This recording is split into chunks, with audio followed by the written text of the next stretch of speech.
Hola queridos amigos, ¿cómo están? Es una alegría poder llegar hasta ustedes en esta ocasión para abrir la palabra de Dios. Estamos en una semana muy especial, la semana Renacer, el gran reencuentro, y junto con el pastor Heisen, mi amigo, vamos a juntos poder abrir la palabra de Dios y compartir algunos mensajes de esperanza para ti. Pastor Heisen.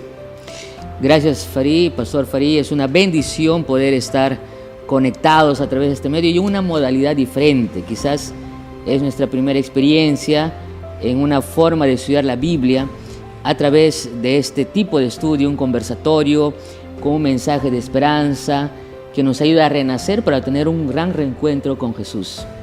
Así que queremos agradecer a cada uno de los que se conecta con nosotros a través de las redes sociales, y también estamos saliendo, ¿por dónde, Pastor Heisen? Estamos saliendo por las redes sociales de Adventistas UPS y también para todo el Perú a través de las ondas de Radio Nuevo Tiempo Perú y hasta donde alcance esa transmisión. Muy bien, así que durante este momento vamos a dedicar un tiempo para estudiar algunas historias bíblicas muy emocionantes que se encuentran en la palabra de Dios, y yo quisiera que ustedes vayan a abrir sus Biblias, y hoy estudiaremos una que se encuentra en el capítulo número 15 del libro de Lucas. Así que si tú tienes una Biblia, es momento ahora de poder ir corriendo a abrir tu Biblia y abrirla en el libro de Lucas capítulo 15. Y el Lucas capítulo 15, Pastor Heisen, es un capítulo que nos narra tres historias. La primera historia es la historia de la parábola de la oveja perdida, la segunda es de la moneda perdida y la tercera es del hijo pródigo. Algunos dicen que este capítulo es el capítulo Los Perdidos. Otros dicen que es el capítulo de las fiestas, porque todas las historias terminan en una gran celebración. Pero hay otras maneras interesantes de ver este capítulo. Hoy nos centraremos, Pastor Heisen, en la historia del hijo pródigo, que según algunos grandes escritores de contemporáneos dicen que la historia del hijo pródigo es una de las historias de amor mejor contadas de la historia. Así que vamos a entrar a este estudio, pastor. Y bueno, sería bueno considerar que este estudio también está basado en un material que ya tienen en cada lugar, en cada iglesia, que está disponible también por las redes sociales. Renacer, sermones, el gran reencuentro. Así que vamos apenas a desarrollar juntamente con este material estas historias. Pastor Farid, mire, estuve leyendo en alguna ocasión, también al igual que usted, sobre esta historia de la parábola del hijo pródigo, muy conocida, y se constituye como una de las dos historias después de Jonás, una de las historias más favoritas o más conocidas en el mundo cristiano. En primer lugar es la historia de Jonás, muy conocida especialmente por los niños, y esta es la segunda historia más conocida en el ambiente cristiano. Y qué bueno, porque nos trae lecciones muy importantes para nuestra vida espiritual. Y quisiera destacar, por lo menos, vamos a tratar de la historia o de la parábola del hijo pródigo. Sin embargo, como ya mencionó usted, vamos a ver también, a manera de contexto, dos historias que nos ayudarán a entender mejor y de un panorama quizás distinto la historia o la parábola del hijo pródigo. Para hablar del hijo pródigo necesitamos hablar de dos parábolas anteriores. Usted lo mencionó, la primera parábola tiene que ver con la parábola de la oveja perdida. Un resumen, pastor, así brevemente. La parábola de la oveja perdida narra la historia de un pastor que tenía 100 ovejas y al terminar el día, cuando las contó, se dio cuenta que habían 99. Ya estaba llegando la noche y el pastor, en vez de ir a descansar y dar su oveja por perdida, decide tomar una linterna, una lámpara, y se va a buscar a su oveja perdida. Y dice la historia que la buscó hasta que la encontró. No sabemos a qué hora terminó de encontrarla, y cuando llegó a casa con su oveja que estaba perdida, dice que cuando la vio, la tomó gozoso sobre sus hombros y la llevó hasta su ciudad, y allí invitó a sus vecinos para celebrar porque había encontrado la oveja que se le había perdido. La segunda historia, la parábola de la moneda perdida, que se encuentra del versículo 8 al versículo 10 del capítulo 15 de Lucas, nos cuenta más o menos una historia parecida, porque también alguien pierde algo, y dice la Biblia que una mujer que perdió dice que tenía 10 dracmas, se pierde un dracma, pero ese dracma se pierde dentro de la casa y hace lo posible por encontrarla. Versículo 9 dice, y cuando la encuentra, reúne a sus amigas y vecinas y dice, gozaos conmigo, porque he encontrado el dracma o la dracma que había perdido. Así os digo que hay gozo delante de los ángeles de Dios por un pecador que se arrepiente. Entonces tenemos dos historias y tienen muchas similitudes. Alguien pierde algo, primero. Segundo, el que pierde comienza a buscar. Y tercero, cuando es encontrada, hay fiesta. Pero vamos de esta manera a la historia pastor, central. Tal vez usted dijo que estas historias son un contexto para la tercera historia. Ujú. Normalmente no encontramos una relación directa entre estas dos historias con la parábola del hijo pródigo. ¿Por qué dice usted que tienen relación? Tiene relación porque en las escrituras de los tiempos de Jesús, recordemos que Lucas era un judío en estudio, no sé si cabe el término, pero vamos a tratar de explicarlo de manera sencilla. Hay un estilo literario que se llama el quiasmo, ¿no? Que es así como la conclusión o la parte central en nuestros tiempos. Entonces, hay estudiosos de la Biblia que proponen que las dos primeras historias en realidad son un preámbulo para contarnos la historia central, que es la historia o la parábola del hijo pródigo. Y para entender mejor, vamos, ¿qué le parece a destacar de qué trata la historia o la parábola del hijo pródigo? Es un padre, dice la Biblia, versículo 11, un padre dijo, un hombre tenía 2 hijos. Y el menor de ellos dijo a su padre, Padre, dame la parte de los bienes que me corresponde. Y le repartió los bienes. Y dice, no muchos días después, juntándolo todo, el hijo menor se fue lejos a una provincia apartada y allí desperdició sus bienes viviendo perdidamente. Dice ahí, vamos allí. Cuando todo lo hubo malgastado, vino una gran hambre en aquella provincia y comenzó él a pasar necesidad. Entonces se fue, dice, y arrimó a uno de los ciudadanos de aquella tierra, el cual lo envió a su hacienda para que apacentara cerdos.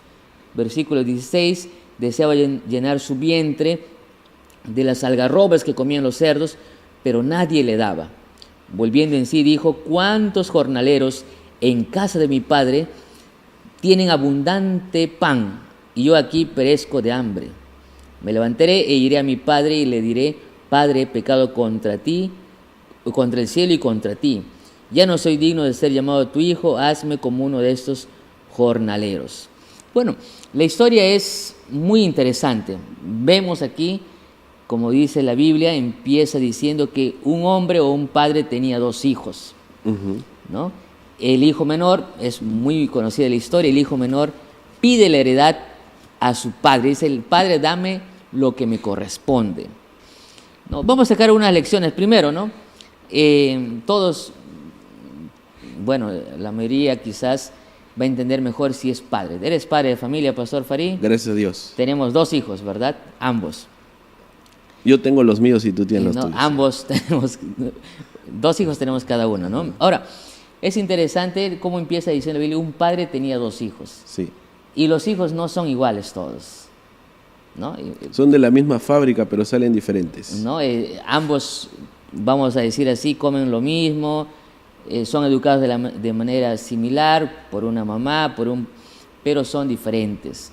Y aquí se nota eso claramente, que ambos hijos tienen aparentemente diferentes actitudes. El hijo menor le pide la heredad. Ahora, ¿cómo podemos entender un hijo pidiéndole la parte que le corresponde a un padre que todavía está vivo? No, bueno, tendríamos que movernos al contexto también. En la actualidad muchos padres ya dan la herencia a su hijo de manera temprana para que, por ejemplo, termine de construir alguna parte de la casa o para que lo aproveche para algún negocio. Pero en la época bíblica, especialmente en el contexto de esta historia, era una falta de respeto muy grande cuando si un hijo pidiera la herencia a alguien que todavía estaba vivo. Era una manera de decir, no puedo esperar a que te mueras, dame lo que me corresponde. De hecho, estaba incluso penado por las leyes de la época. Era una manera de perder el honor, y el honor era un valor muy importante en el tiempo bíblico. Entonces, que el hijo le pida a su padre era una falta de respeto mayor. Y algunos dicen, pastor, que las leyes de esa época le deberían castigar de algunas maneras. La primera, debería ser azotado en la plaza, o también podría ser hasta apedreado si el padre lo deseaba así. Pero el contexto de esta historia, usted como lo decía, los que oyen esta historia la mayoría de ellos eran Judíos. fariseos, Judíos, ¿no? de las sinagogas. Entonces esta historia realmente los sacaba de sus casillas. ¿Cómo un padre podía darle a su hijo irrespetuoso? ¿Cómo podría un padre permitir tal deshonor, no? Exactamente. Pero notamos que el padre tiene una actitud totalmente diferente. Al menos la Biblia es escueta, no siempre da detalles así. O sea, podría escribir un abundantes. libro entero solo de esta Sin historia. embargo, el padre, pues, aparentemente, no es que aparentemente, el padre tiene otra actitud. ¿Y cuál es la actitud?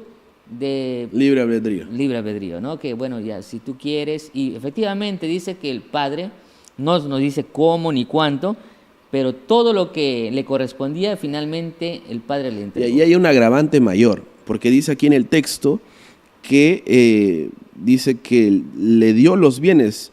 No muchos días después, juntándolo todo, el hijo menor se fue.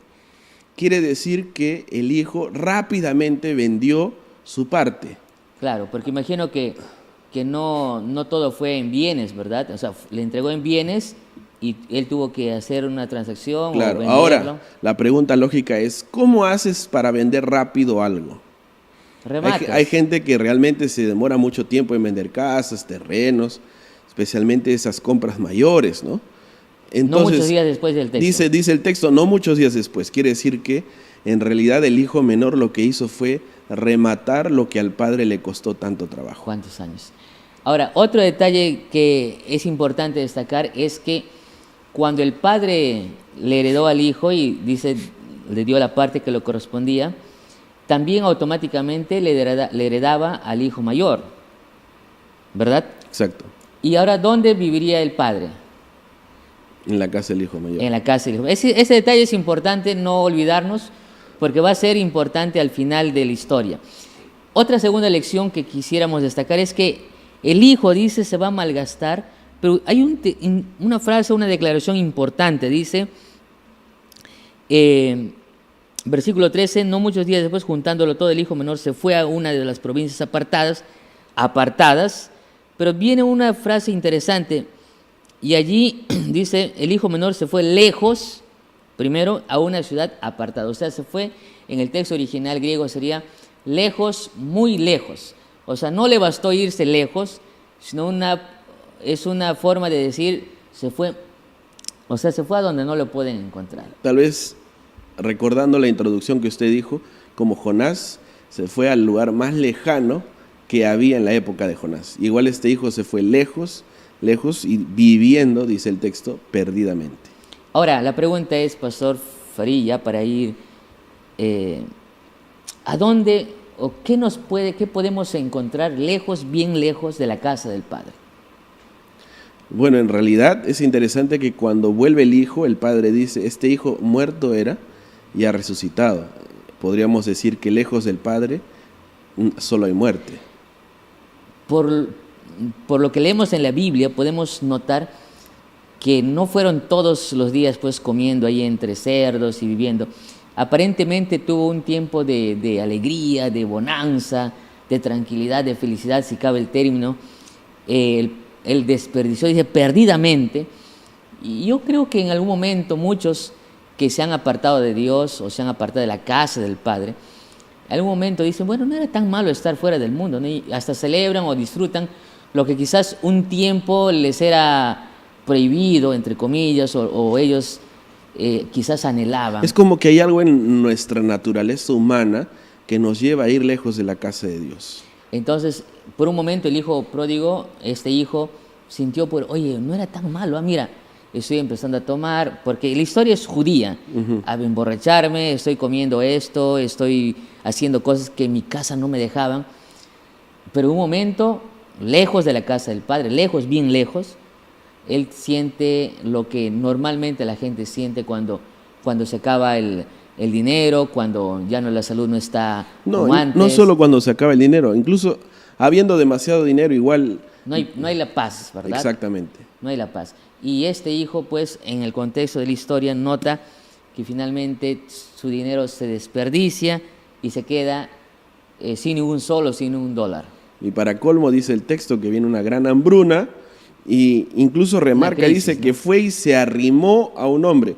Arrimarse es como cuando un hijo, tú te estás yendo de casa, no sé si ustedes han vivido esa experiencia, cuando te vas de casa y tus hijos no quieren que te vayas, se trepan de tus piernas y no te dejan ir.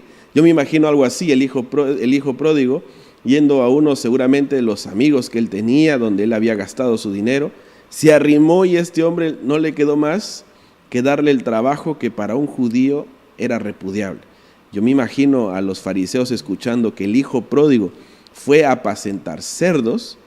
Yo me imagino que algunos hasta ganas de vomitar les daría, porque para los judíos los cerdos eran abominables, tanto así que incluso algunos tenían que pasar cuarentena si habían llegado a estar en contacto con uno de ellos. Esta parte de la historia es muy interesante, que en medio de la desgracia, cuando pensaría que ya no podía caer más abajo, llega una gran hambre y lo obliga a ir donde los cerdos. Y ahí, más abajo que eso, probablemente no había para un judío.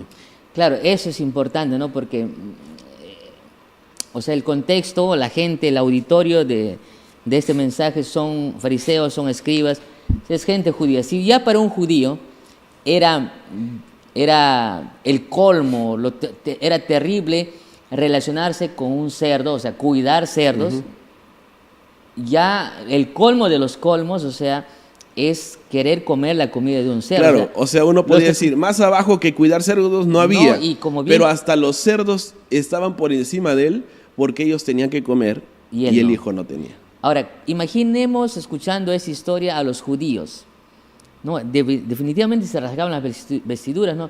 ¿Cómo es posible que el padre, primero, no es un padre honorable, ¿no? No cuida su honor, 1. 2, ¿cómo es que este hombre malgasta su dinero y se va a cuidar cerdos? Y si por así no fuera, ¿cómo es posible entender que un judío quiera comer la comida de un cerdo? Y esto es lo que nos lleva a pensar en lo siguiente.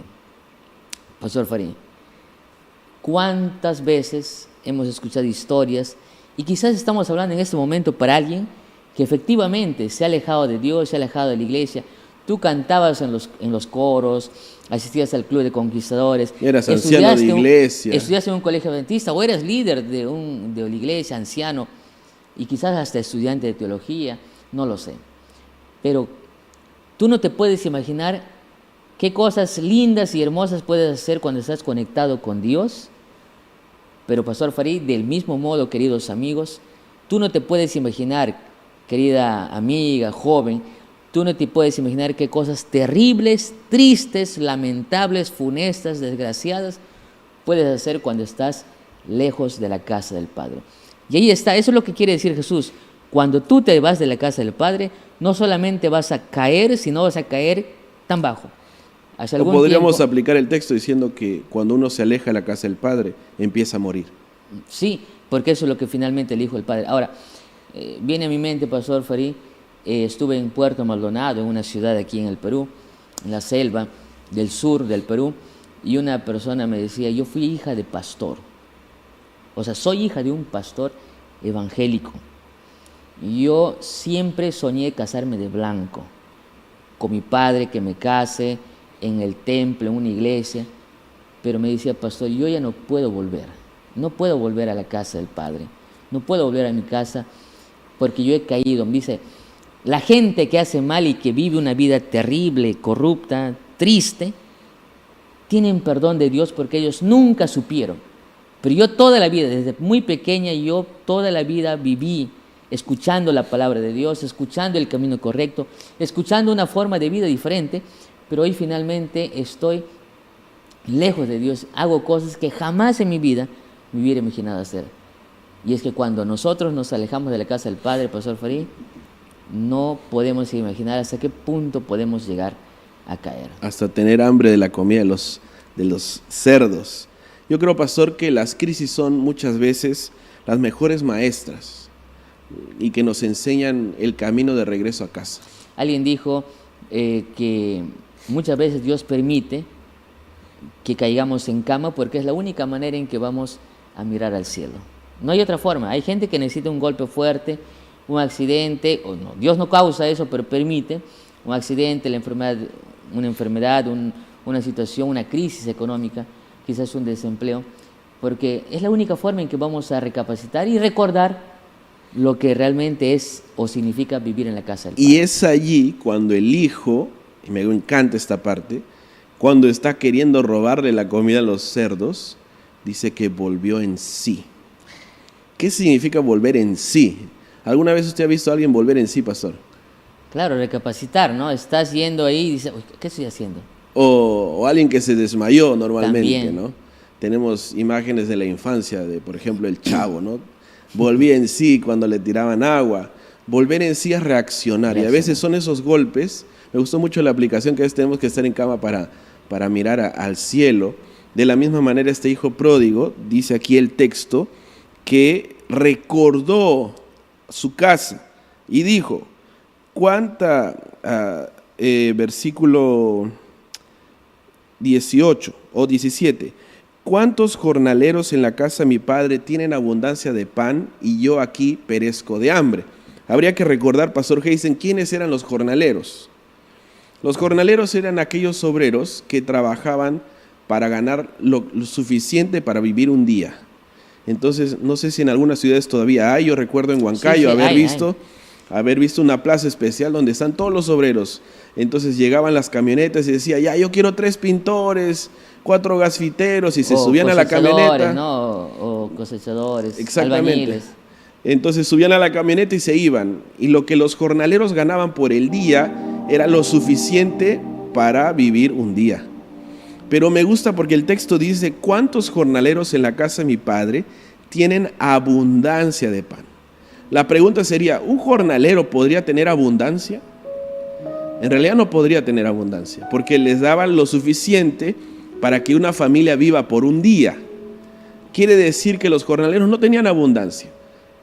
Pero él dice el texto, ¿cuántos jornaleros tienen abundancia de pan?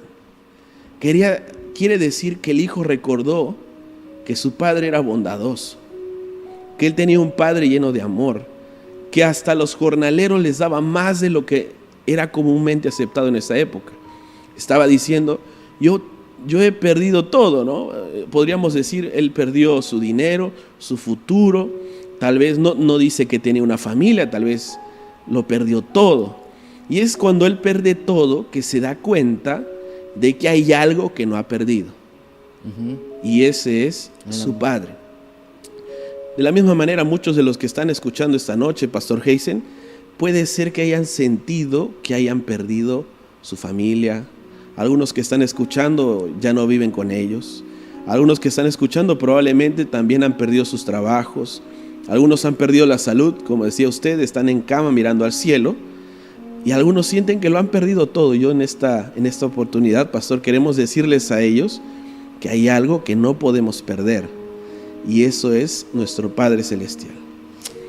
Ahora, realmente extraordinario. Ahora quizás para ir terminando la reflexión, el mensaje de esperanza de hoy, quisiera ir a la última parte de la historia, porque sí, el hijo finalmente vuelve a la casa del padre. Prepara un discurso, no lo termina y se va a encontrar con su padre. Hay una celebración grande, ¿verdad? El padre lo esperaba. Pero aquí me llama la atención la actitud del hijo mayor. Y con eso, quizás para terminar, pastor, dice que él llegó, dice, versículo 25, el hijo mayor estaba en el campo. Al regresar cerca ya de la casa, oyó la música y las danzas. Y llamando a uno de los criados, le preguntó qué era aquello. El criado le dijo, tu hermano ha regresado y tu padre ha hecho matar el becerro más gordo por haberlo recibido bueno y sano. Entonces se enojó, dice el hijo mayor, y no quería entrar. Salió el padre y le rogaba que entrara, pero él respondiendo dijo al padre, tantos años te sirvo, nunca te he desobedecido y nunca me has dado ni siquiera un cabrito para gozarme con mis amigos. Pero cuando viene este hijo tuyo que ha consumido tus bienes con rameras, has hecho matar para él el becerro más gordo. Y entonces el padre le dijo: hijo, tú siempre estás conmigo y todas mis cosas son tuyas. Pero era necesario hacer fiesta y regocijarnos, porque ese tu hermano ha muerto, que estaba muerto, ha revivido, y se había perdido, pero ha sido hallado. Aquí encontramos otra historia, una historia que como que intenta opacar la historia hermosa de la fiesta. Y nosotros habíamos dicho, Pastor Farid, inicialmente, que esas dos historias iniciales, la de la parábola de la oveja perdida y de la moneda perdida, son en realidad una introducción a esa historia central. ¿Por qué? Porque la parábola de la oveja perdida representa al hijo pródigo, al que se perdió, que se fue. Uh-huh. Y la parábola de la moneda perdida representa al hijo mayor. ¿Quiere decir, pastor, que hay perdidos fuera de la iglesia? Sí. Pero también hay perdidos dentro de casa. Así es. Es interesante porque cuando el padre heredó al hijo menor, también heredó al hijo mayor. Y es interesante esto porque el padre le dice, cuando el hijo mayor le reclama, le dice: yo todo el tiempo estuve contigo y tú ni un cabrito me has dado. Y ahora este de tu hijo viene que se ha gastado con rameras y le has dado el becerro más gordo. Ahora la pregunta es, ¿cómo este hijo mayor sabía que su hermano se ha gastado con rameras y recién lo estaba viendo? Era una conjetura, tal vez. Es una conjetura muy posible, pero hay quienes proponen que muy posiblemente este hijo mayor sí sabía dónde estaba su hermano, solo que nunca se atrevió a ir a buscarle ni a llamarle, porque el padre siempre lo buscaba, solo que quizás no lo encontró. Ahora, el padre le responde y le dice: hijo, todo lo que tengo es tuyo. Estaba diciendo una verdad, porque en realidad el padre estaba viviendo ¿dónde? En la propiedad de su hijo mayor. Y lo que a este hijo mayor le enojaba más era el dinero. No se alegraba por haber encontrado a su hermano que estaba perdido, sino porque estaban utilizando sus recursos, muy probablemente. ¿Cuánta gente así está lejos de Dios, lejos de la casa del Padre, como la oveja perdida, como este hijo pródigo? Pero muy posiblemente, Pastor Farid, hay gente que no tiene el valor de irse, pero están renegando, resentidos, criticando, no gozándose, quizás durmiendo incluso en el templo. O sea, están en la iglesia, van al templo, van a los cultos, pero son esos cristianos que tristemente existen, que están siempre allí bostezando, indiferentes, no gozándose y hasta renegando y criticando cuando se invierte en un becerro para alguien que fue encontrado por Jesús. ¿No le parece, pastor?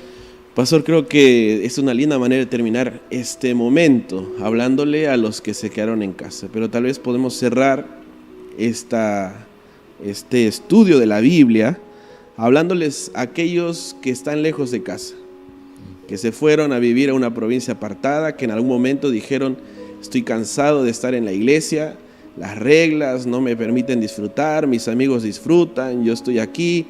Todo es no, como repiten algunos, pero que tal vez en la vida se han ido golpeando lejos de la casa del Padre.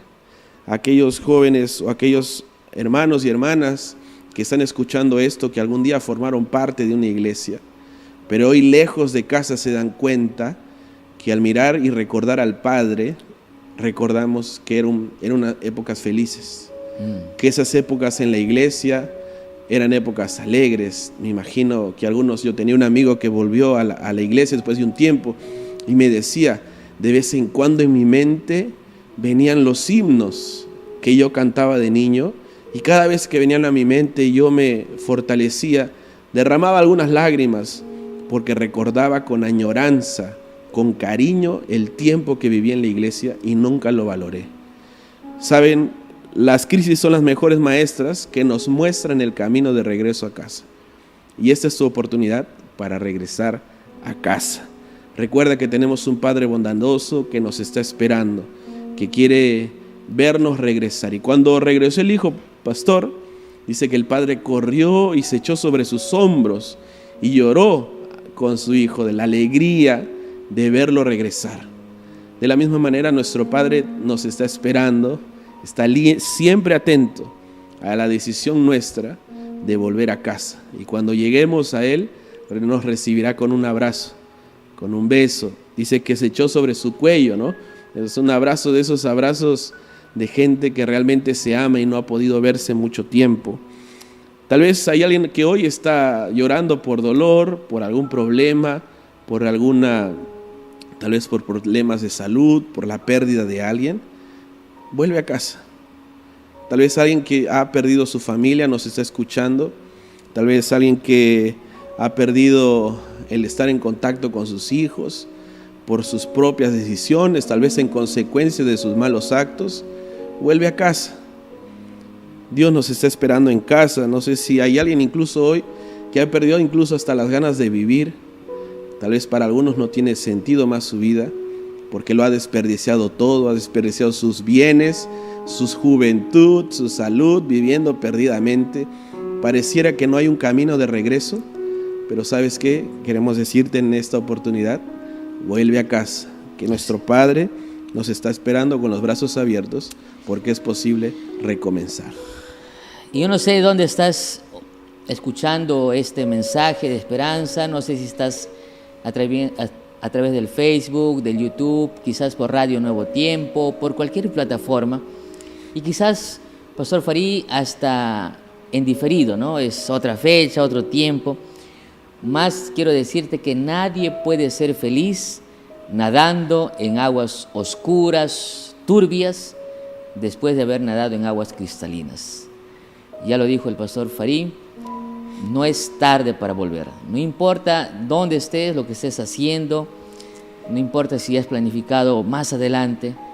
Si tú en esta hora sientes el llamado de Dios, es momento de hacer un alto, volver en sí, hacer un alto en tu vida, una autoevaluación y volver, porque tú no perteneces ahí donde estás, tú perteneces a la casa del Padre. Tú un día hiciste un pacto con Dios y te preparas para el encuentro con Jesús en las nubes de los cielos.